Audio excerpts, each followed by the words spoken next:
Wow, 2 of my clients are currently knocked out. Both of them are in such physical pain. The first one is doing microneedling and the other one is seeing a chiropractor. So what do they have in common? Stress, chronic stress.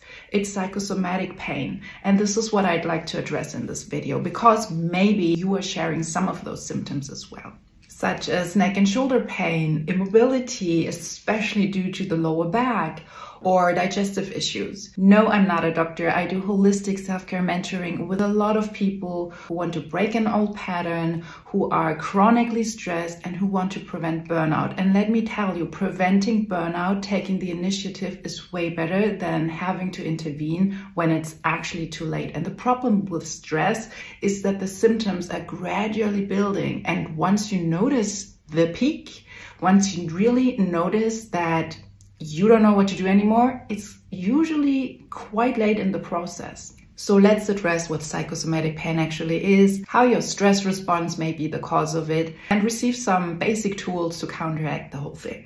What happens as a stress response within your body? First of all, you change your breathing pattern. Second, you will produce hormones like cortisol and adrenaline. And in itself, it's a natural, healthy response. It's necessary. It's an evolutionary response that ensured your survival. However, in the past, it was a tiger threatening you and not an email. And at the same time, you know it's not a real physical threat, which is why most of us are not counteracting once the stress response occurred.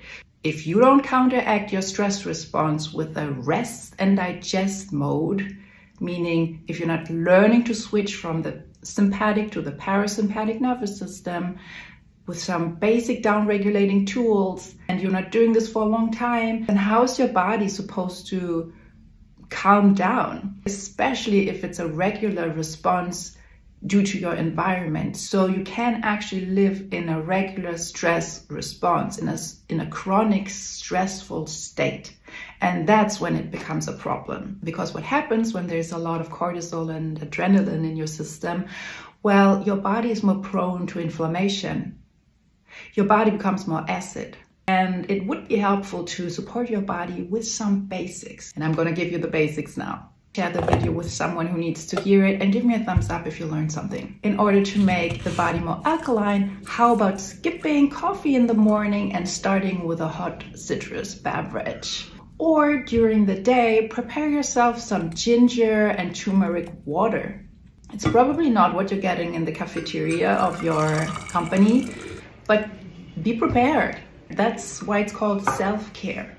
Another advice would be to learn about your nervous system. If you're constantly active, constantly pushing, constantly on, well then how about shutting off, learning how to really relax? A lot of people cannot do this even if they are in a massage or in a wellness, whatever, spa treatment, because their nervous system needs a moment to understand, okay, you can down-regulate now. So how about learning about some basic breathwork exercises that you can do every other day? Let's start somewhere, like Nadi Shodhana. Or how about going to yin yoga, where you're not only working with your fascia tissue that helps with detoxification of the lymphatic system, but also helps you relax and calm down.